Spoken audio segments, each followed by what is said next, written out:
A white police officer laughed when he saw a black woman step out of a brand new Rolls-Royce in front of the courthouse. "Lady," he said, "stolen luxury cars do not belong to people like you." He ignored her calm voice. He ignored the registration in her hand. He ignored every warning from the bystanders who had already started to gather on the sidewalk. Instead, he handcuffed her beside the most watched courthouse in the entire state.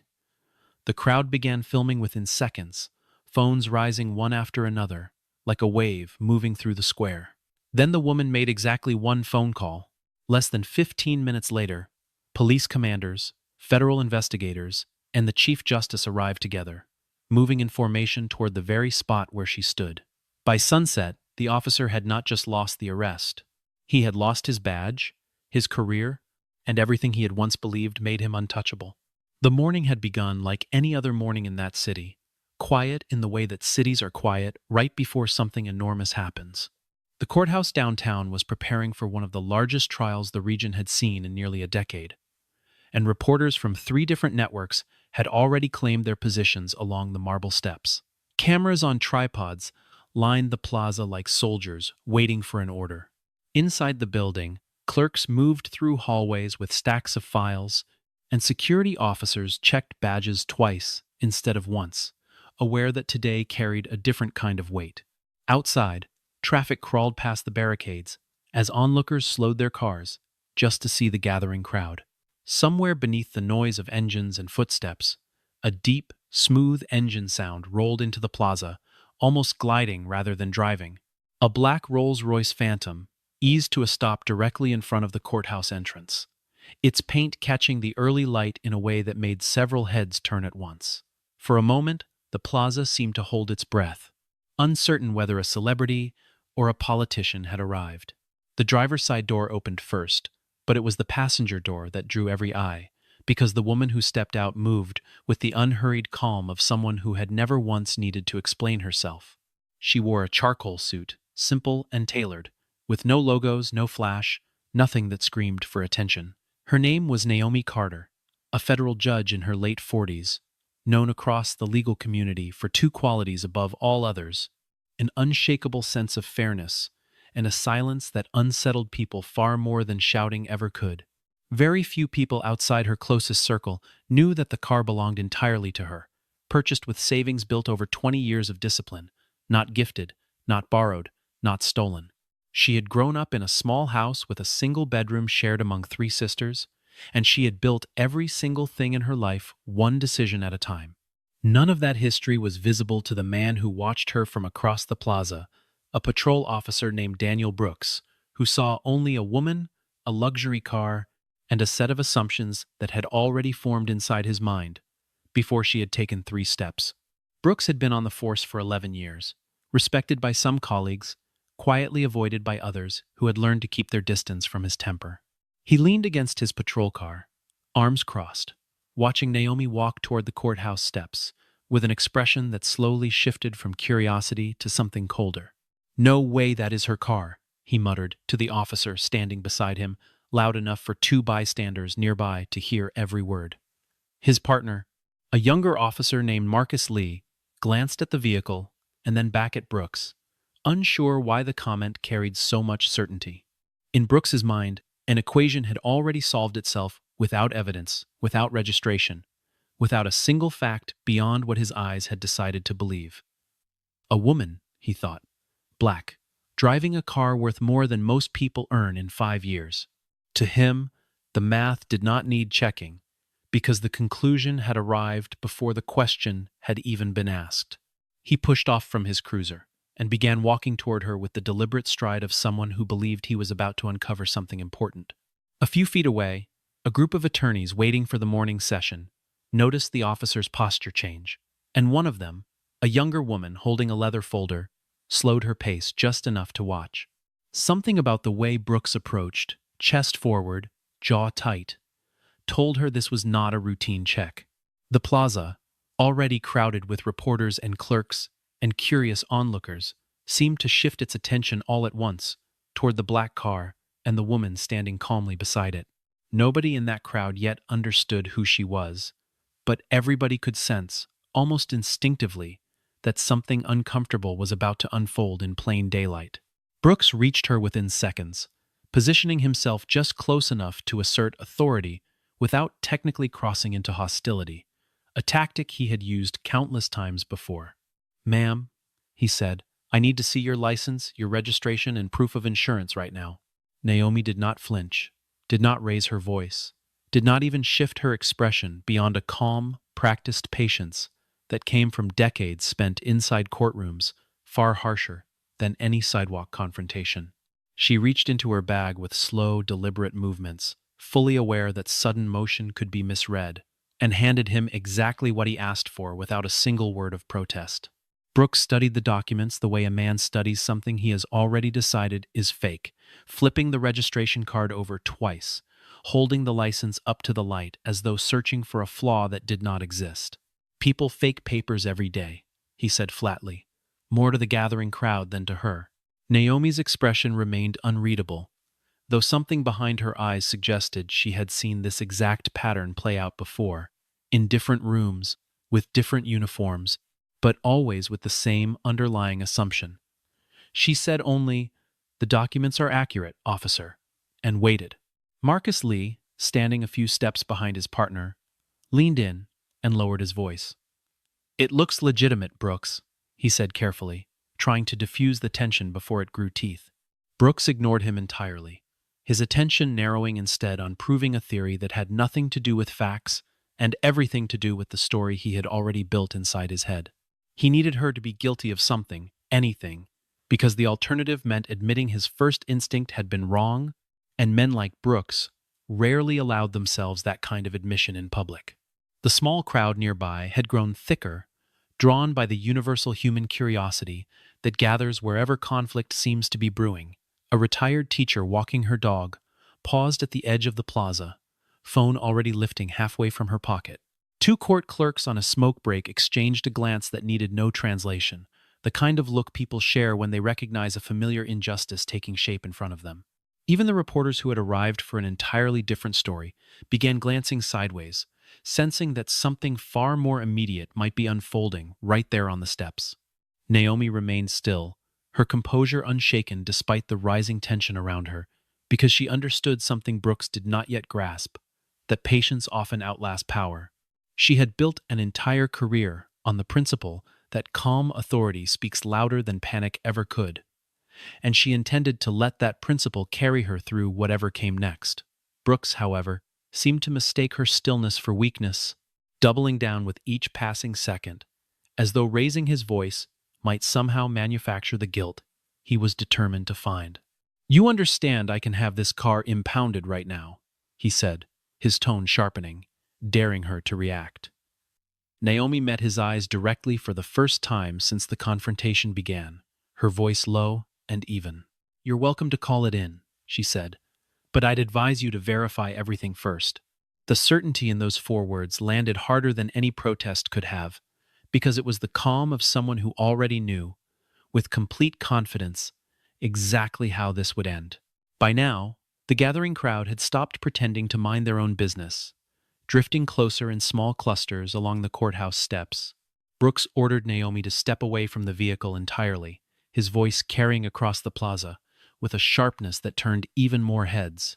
She complied without resistance, moving exactly as instructed, her hands visible, her posture relaxed in a way that seemed almost designed to highlight just how unnecessary his aggression truly was.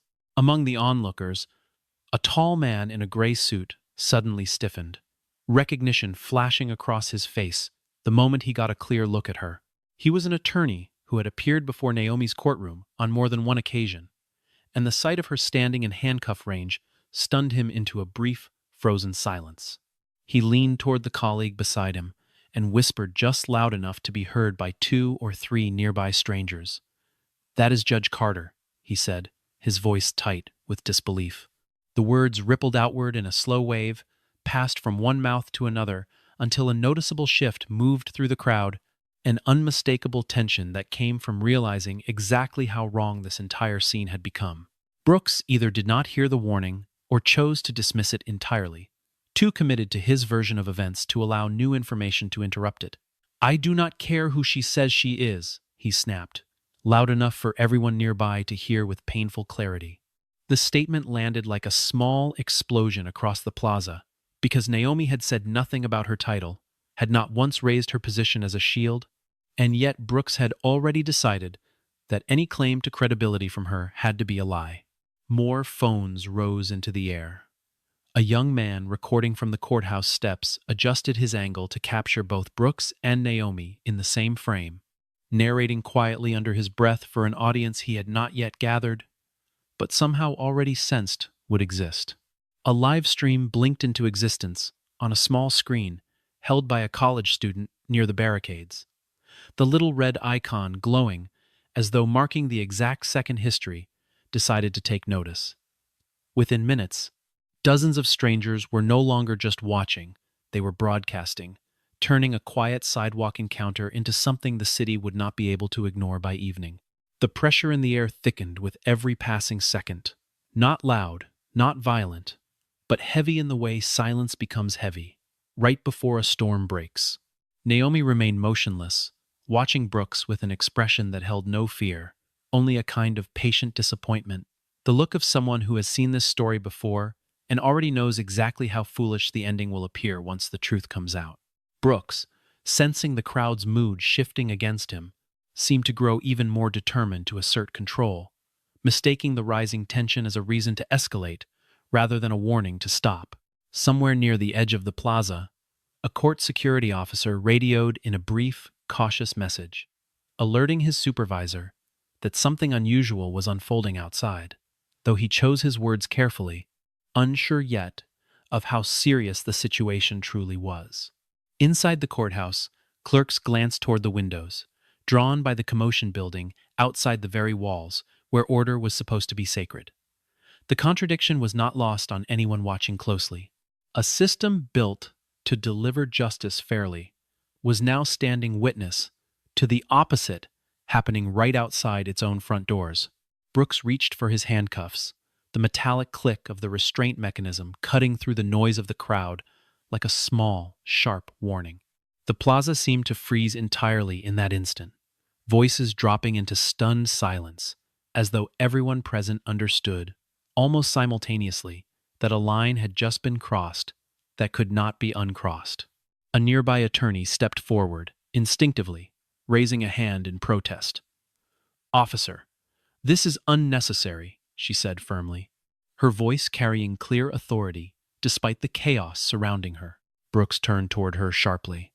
"Back up, ma'am, or you'll be detained too," he warned, his voice carrying the kind of threat that had clearly worked on others before today. The attorney hesitated, torn between her instinct to intervene and the very real fear of becoming another headline herself. Naomi, sensing the tension rippling outward, spoke calmly, her voice steady enough to cut through the noise without ever rising in volume. "It's all right," she said simply. "Let him finish what he started." The cuffs closed around her wrists with a soft metallic snap that somehow sounded louder than anything else happening in that crowded plaza. Naomi did not resist, did not pull away, did not offer the slightest gesture of struggle, because she understood, perhaps better than anyone present, that her composure in this moment would matter far more than any argument she could make. "You'll regret making assumptions," she said quietly, not as a threat, but as a simple statement of fact, delivered with the same calm certainty she might have used, announcing a verdict. Brooks laughed, a short, dismissive sound, meant to project confidence he no longer fully possessed. "I'm just doing my job," he said, glancing toward the gathered onlookers as though seeking approval that was clearly not coming. Instead, the crowd's energy had shifted entirely, no longer curious bystanders, but something closer to witnesses. Eyes hardened, expressions tightening with a quiet, collective outrage that had been building steadily since the first accusation. Several people shook their heads. One woman muttered something under her breath about disgrace. Another simply lowered her phone for a moment, as if she could not bear to keep filming, only to raise it again seconds later, determined that this moment needed to be documented no matter how uncomfortable it felt. Word moved through the crowd like electricity now. The name Judge Carter passed from person to person with increasing urgency, each repetition adding weight to the realization that this was not simply an officer doing his duty, but something far more troubling unfolding in full public view. A reporter who had arrived that morning to cover an entirely unrelated trial suddenly found herself holding a story far larger than anything on her original assignment sheet. She began typing rapidly into her phone, capturing details before they slipped from memory, aware that whatever was happening here would not stay contained to this small courthouse plaza for long. The footage spreading online captured every second with brutal clarity. The calm woman in handcuffs, the officer standing over her with visible satisfaction, the documents he had dismissed, without proper review lying forgotten in his own hand. Viewers far beyond the plaza were beginning to watch in real time, drawn by the unmistakable tension visible even through a small phone screen. Somewhere across the city, in offices far removed from that courthouse steps, certain phones had already begun to buzz with urgent, unexpected messages. With her wrists restrained and her composure entirely intact, Naomi turned her head slightly toward Brooks and asked quietly but firmly for permission to make a single phone call. Brooks, perhaps sensing an opportunity to look reasonable in front of the growing crowd, allowed it, gesturing for another officer to hold the phone steady against her ear, since her hands remained cuffed behind her. The plaza grew quieter, almost unnaturally so, as if everyone present understood instinctively that whatever happened in the next few seconds would matter far more than anything that had come before. "This is Judge Carter," she said, her voice steady, measured, utterly without panic. "I need immediate assistance." A brief pause followed, the kind of silence that stretches longer than its actual length because of the weight pressing down on it. From the other end of the line, a voice replied simply, "I understand." Nothing more. No explanation, no raised tone, no lengthy instructions, just two words delivered with the calm certainty of someone who already knew exactly what needed to happen next. The call ended almost as quickly as it began, lasting less than 20 seconds total, a detail that would later strike observers as remarkable given everything that followed. Brooks, watching the brief exchange with visible amusement, could not resist a small laugh. "That's your big move," he said, shaking his head as though confirming his own theory that her composure had been nothing more than empty bluffing all along. Several officers nearby exchanged uncertain glances, sensing something in Naomi's expression that did not match the mockery being directed at her. She did not respond to his comment, did not defend herself, did not explain who she had called or why. Instead, she simply waited, her posture unchanged, her breathing calm, an expression of quiet, unwavering patience settled across her face like someone watching dominoes she had already arranged begin their inevitable fall. The crowd, sensing something building beneath the surface, grew increasingly restless. Phones still raised, voices hushed, attention locked entirely on the courthouse steps, where the next chapter of this story seemed about to begin. Marcus Lee, the younger officer who had tried earlier to caution his partner, shifted uncomfortably beside his cruiser, glancing repeatedly toward the street as though anticipating something neither he nor Brooks could yet fully see coming.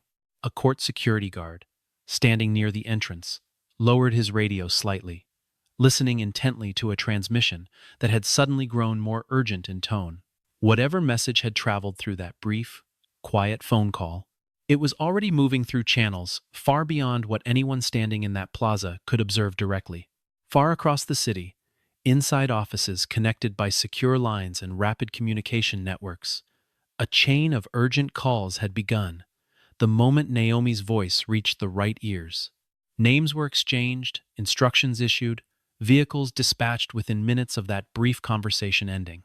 The wheels of an entire system, often slow and bureaucratic under ordinary circumstances, had suddenly found a reason to move with extraordinary speed, propelled by a quiet certainty among those receiving the call that delay was simply not an option this time. In one office, overlooking the river, a deputy chief set down his coffee mid-sip the moment the name on his screen registered, abandoning the meeting he had been chairing without a single word of explanation. In another building entirely, a federal marshal was already reaching for his car keys before his supervisor had finished the sentence. The kind of instinctive urgency reserved for situations that allow no margin for hesitation.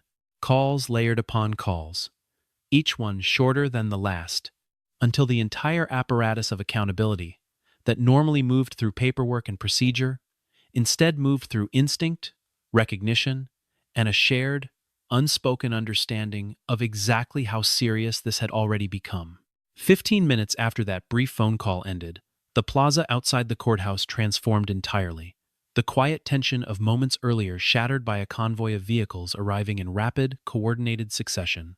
Black sedans pulled up alongside marked patrol cars, doors opening almost simultaneously as figures in suits and uniforms stepped out with the kind of urgency that immediately silenced the murmuring crowd. Among them were senior officials from the police department, representatives from internal affairs, an attorney from the state prosecutor's office, members of court security leadership, and federal marshals, whose presence alone signaled that this situation had escalated far beyond anything routine. Brooks watched the arrival with a slowly dawning sense of unease, his earlier confidence beginning to crack as he registered just how many high-ranking individuals had suddenly converged on a single sidewalk arrest. He glanced toward Marcus, searching for some reassurance, but his partner's expression offered none. Eyes wide, posture stiff, clearly recognizing the same warning signs Brooks himself was only beginning to process. The crowd parted instinctively as the police chief stepped forward, his pace deliberate, his expression unreadable, moving directly past Brooks without so much as a glance in his direction. "Your Honor," the chief said, his voice carrying clearly across the now silent plaza as he addressed Naomi directly. "Are you all right?" The two words, "Your Honor," struck the crowd like a physical force, confirming in an instant everything the whispers had already suggested. Brooks felt the blood drain from his face, the full weight of the title landing with the precision of a verdict already decided. For the first time since the encounter began, doubt crept into his expression, replacing the earlier certainty with something closer to dawning horror. Naomi answered calmly, despite the handcuffs still binding her wrists, her composure unwavering even now. "I'm fine," she said simply, "though I would appreciate these being removed." The chief turned immediately, his voice sharp with command, as he ordered another officer to release her at once, the sound of the cuffs, unlocking, echoing through the plaza, like a small, symbolic undoing of everything Brooks had set into motion less than half an hour earlier. The crowd, watching in stunned silence, seemed collectively to exhale, releasing tension that had built steadily since the first accusation was hurled.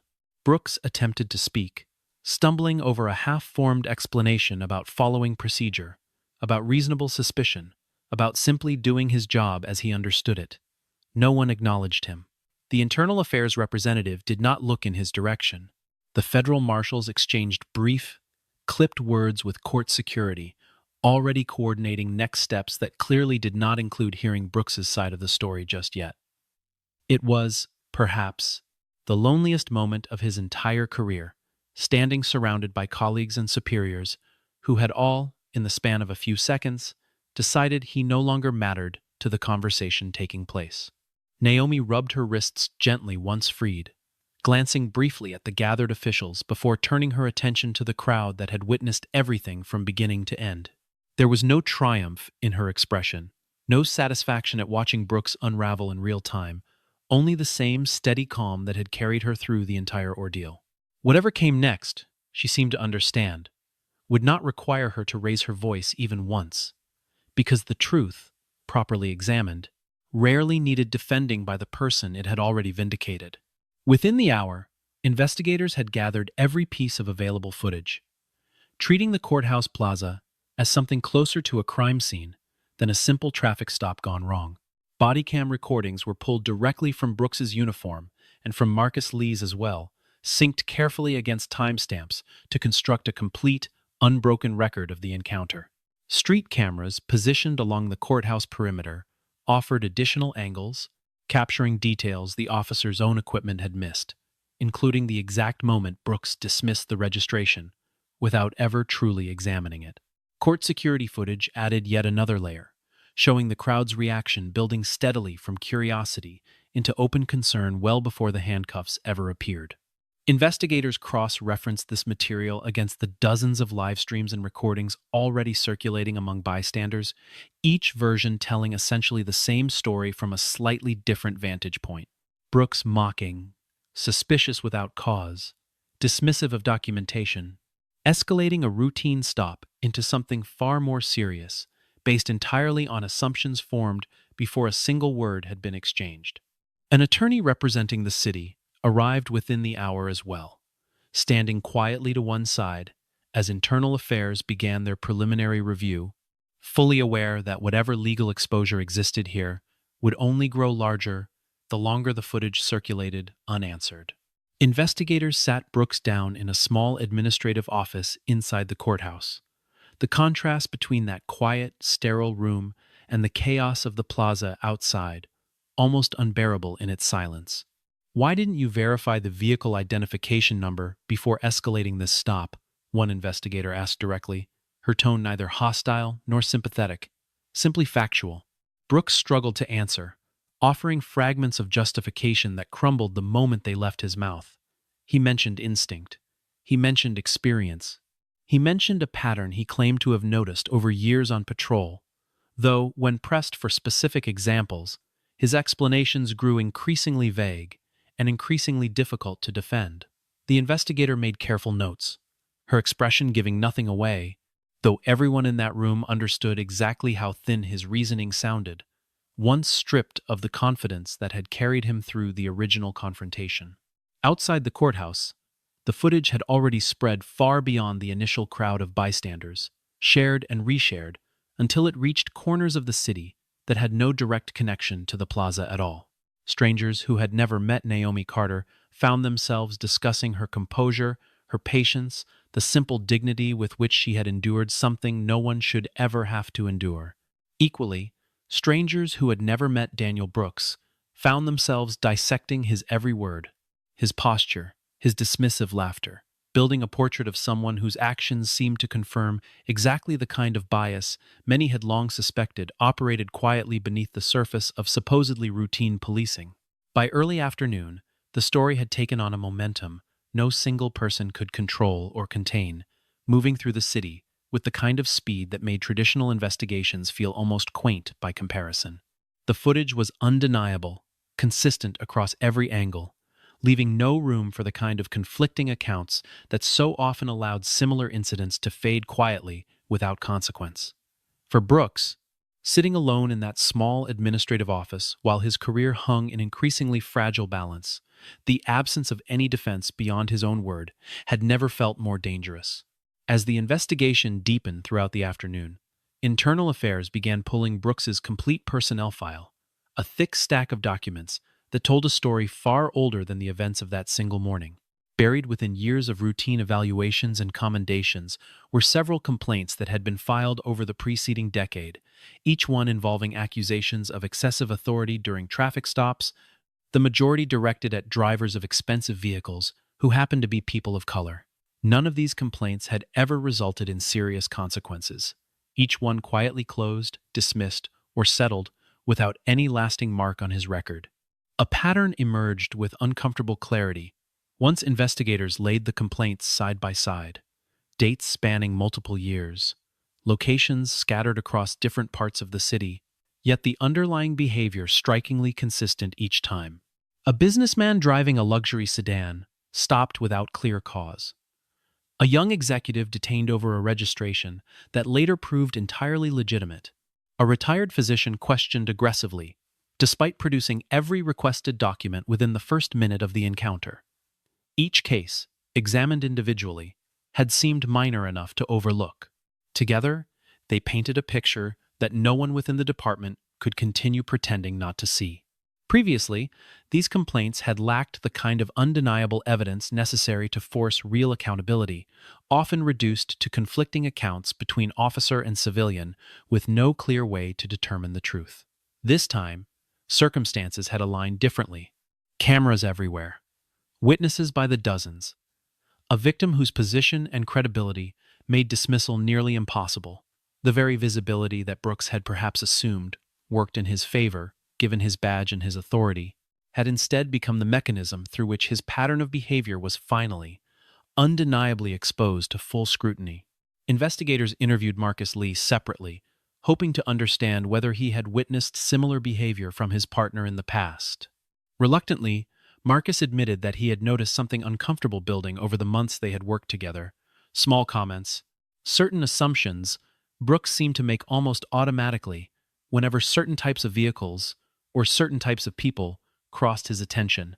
"I should have said something sooner," Marcus admitted quietly, his voice heavy with the kind of regret that comes from recognizing complicity only after the consequences had already become impossible to ignore. The city's legal department, meanwhile, began preparing for what now seemed an inevitable wave of public and possibly legal scrutiny, aware that the footage alone created significant liability, regardless of how the internal investigation eventually concluded. Conversations shifted quickly from whether Brooks had acted improperly to how extensively the department itself had failed by allowing years of similar complaints to accumulate without meaningful intervention. For many watching the unfolding story from outside, this realization landed even harder than the original incident, the understanding that what had happened to Naomi Carter was not an isolated failure, but the visible surface of something far deeper and far more troubling. By evening, as the sheer volume of evidence against Brooks continued mounting, even his most sympathetic colleagues within the department found themselves struggling to offer any meaningful defense. The story no longer belonged solely to that single morning outside the courthouse. It belonged now to every overlooked complaint, every dismissed pattern, every moment when someone in a position to intervene had chosen silence instead of accountability. For those watching closely, the satisfaction of finally seeing consequences arrive felt tempered by the uncomfortable awareness of just how long those consequences had been delayed. A retired captain who had once supervised Brooks early in his career was contacted that evening for a brief statement, and his response, though guarded, carried its own quiet weight. "He was a good officer on paper," the captain said, "but paper never tells you what someone assumes the moment they see a certain face behind a certain wheel." The comment circulated quickly among investigators, less because it offered new evidence, and more because it captured, almost perfectly, the exact failure the department now found itself forced to confront. Years of looking only at the paper, never at the pattern underneath it, had allowed exactly this outcome to remain possible for far too long. Throughout the entire ordeal, Naomi Carter conducted herself with a restraint that surprised even those who knew her well, declining every opportunity to transform her experience into something louder or more vindictive than it needed to be. When reporters approached later that afternoon, eager for a statement dripping with outrage or condemnation, she offered instead a measured response, delivered with the same calm she had maintained throughout the entire encounter. "I trust the process to reveal what happened accurately," she said simply, declining to elaborate further despite repeated questions pressing for something sharper. An aide from the prosecutor's office asked her directly whether she intended to pursue personal legal action against Brooks, a question that carried an implicit assumption that anger, however justified, would naturally seek the harshest possible outlet. Naomi considered the question briefly before answering. "No one is above the law," she said, "and that includes officers, but my interest here is not personal retribution." The aide seemed almost confused by the response, accustomed perhaps to victims whose understandable fury demanded immediate, visible punishment rather than careful, systemic correction. Instead, Naomi requested 3 specific things from the department, delivered not as ultimatums, but as measured recommendations grounded in years of judicial experience. She asked for a thorough, independent investigation into every prior complaint filed against Brooks, ensuring that patterns long ignored would finally receive proper scrutiny. She asked for meaningful reform to officer training protocols, particularly around bias recognition and de-escalation, recognizing that punishing one individual without addressing underlying systemic gaps would accomplish little in the long run. Finally, she asked for transparent public reporting of the investigation's conclusions, insisting that accountability meant nothing without visibility. Her requests circulated quickly among officials and observers alike, drawing comparisons to previous high-profile incidents where victims, often justifiably, sought primarily personal vindication rather than structural change. The contrast struck many as remarkable, not because anger would have been undeserved, but because restraint of this caliber, paired with such clear, constructive demands, revealed something about character that no title or position could manufacture on its own. Colleagues who had worked alongside Naomi for years were unsurprised by her response, recognizing in it the same disciplined judgment that had defined her approach to every case she had ever presided over. Members of the public, watching the story develop across screens throughout the city, began to notice the distinction emerging between two very different kinds of power on display that day. Brooks had wielded the obvious kind, a badge, a uniform, the authority to detain and restrain, all of it deployed carelessly and without justification. Naomi had demonstrated something far quieter, the ability to remain composed under direct provocation, to resist the pull toward retaliation, and to channel a deeply personal injustice into a call for broader, lasting correction, rather than narrow, momentary satisfaction. That distinction, more than any single detail of the original confrontation, seemed to capture the public's imagination as the day wore on. Strangers debating the story across the city found themselves returning repeatedly to the same observation, that real authority rarely needed to announce itself loudly, while genuine integrity often revealed itself most clearly in moments when shouting would have been so easy and so understandable. For many, watching Naomi Carter refuse the easier path of pure outrage taught a lesson that lingered far longer than the initial shock of seeing her handcuffed outside the very courthouse she served. A local news anchor, closing out the evening broadcast that night, summarized the day with a single line that many viewers would repeat to one another in the days that followed. "What we witnessed today was not just one officer's mistake," she said, "but a demonstration of what it looks like when someone refuses to let injustice make them smaller." Across dinner tables and office break rooms throughout the city, the same conversation repeated itself in slightly different words, people weighing what they would have done in Naomi's place, and most quietly admitting they doubted they could have matched her composure under circumstances so plainly unfair. 3 weeks later, the disciplinary hearing convened inside a conference room far smaller and far quieter than the chaotic plaza where everything had originally unfolded. Brooks sat at a long table across from a panel of senior officials, his uniform pressed, his posture rigid, though the confidence that had once defined him on patrol had long since drained away under the weight of accumulated evidence. His attorney sat beside him, flipping through pages of footage transcripts and witness statements that offered increasingly little room for any meaningful defense. The panel reviewed every detail methodically, beginning with the original traffic stop and moving steadily through each subsequent decision Brooks had made that morning. They examined his failure to properly verify the vehicle's registration before escalating the encounter. They reviewed his decision to apply handcuffs despite full cooperation and clear, valid documentation. They considered his dismissive treatment of warnings from bystanders who had recognized Naomi Carter well before the situation reached its most damaging point. Each decision, examined individually, might have seemed survivable. Together, they formed an undeniable portrait of conduct that fell far short of what the badge demanded. Beyond the events of that single morning, the panel also addressed the broader pattern uncovered during the subsequent investigation, the years of similar complaints that had previously gone unanswered. A representative from Internal Affairs presented findings showing that at least 4 prior incidents bore striking similarities to what had occurred outside the courthouse, each one involving assumptions made about drivers based on little more than the vehicle they happened to be operating.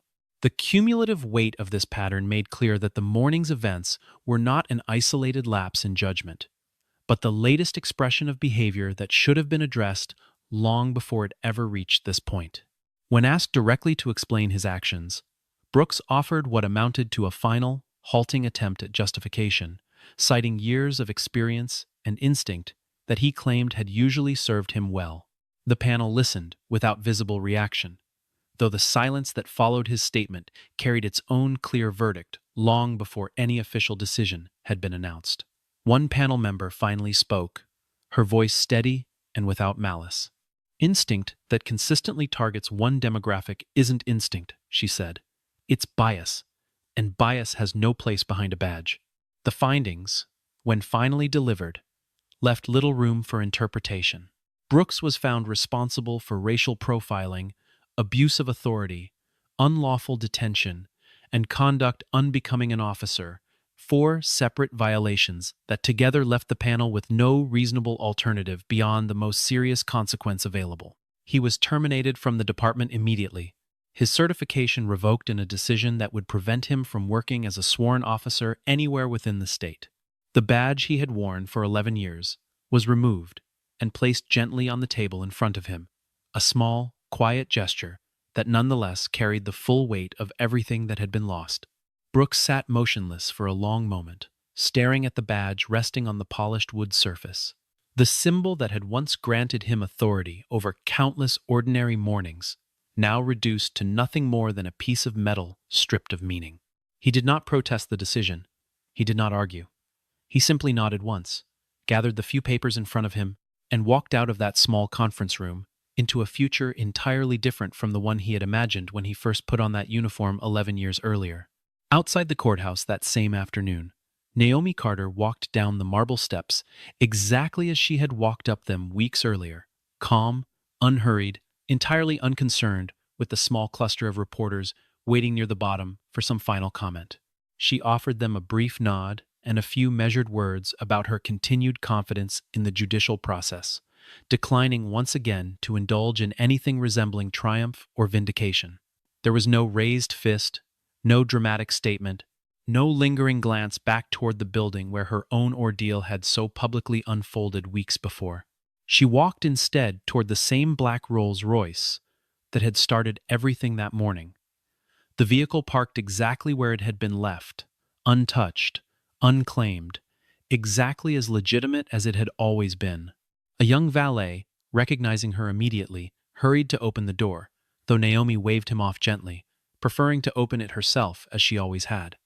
She settled into the driver's seat, adjusted the mirror with the same unbothered calm she had maintained throughout the entire ordeal, and pulled slowly away from the curb, without a single backward glance toward the courthouse steps. The crowd that had gathered weeks earlier to witness her humiliation had long since dispersed, replaced now by a much smaller group who understood the full story and simply wanted to see, with their own eyes, that justice had indeed found its way to a fair conclusion. Among them stood the attorney who had first recognized her that morning, watching the car disappear down the street with quiet satisfaction. Beside him stood Marcus Lee, no longer in uniform that day. Having requested personal leave following the disciplinary hearing, his expression a complicated mixture of relief and lingering discomfort over everything he had witnessed and failed to prevent. For the city, the story did not end neatly with Brooks's termination, but rather opened into a longer, more deliberate process of reform that Naomi herself had specifically requested weeks earlier. The department announced sweeping changes to its training protocols within the month, incorporating mandatory bias recognition courses and stricter accountability measures for handling civilian complaints. An independent oversight committee was established to review patterns of officer conduct that might otherwise have continued slipping through bureaucratic cracks the way Brooks's prior complaints once had. None of it erased what had happened, but all of it represented exactly the kind of lasting correction Naomi had asked for, instead of simple, narrow punishment. In the months that followed, Naomi returned to her courtroom much as she always had, presiding over cases with the same steady discipline that had defined her career long before that single morning outside the courthouse. She rarely spoke publicly about the incident again, declining most interview requests, choosing instead to let her continued work speak for itself in the way she always preferred. Those who knew her well understood this was entirely consistent with who she had always been, someone who measured worth not in attention received, but in quiet, consistent integrity, maintained through every circumstance, easy or difficult alike. A badge grants authority, but it cannot manufacture character, and the difference between the two had never been clearer than it was on that single, unforgettable morning outside the courthouse. Brooks had possessed every formal symbol of power available to him: a uniform, a weapon, the legal ability to detain, yet none of it had been enough to withstand the simple, undeniable truth once it finally came to light. Naomi had possessed none of those formal symbols in that moment, only her composure, her patience, and an unwavering belief that the truth, properly revealed, would always outlast any false certainty built on nothing more than careless assumption. Justice, in the end, belonged to neither rank nor race, but to those willing to uphold the truth, even when doing so required nothing louder than simply waiting, calmly and without fear, for the world to catch up to what had been true all along.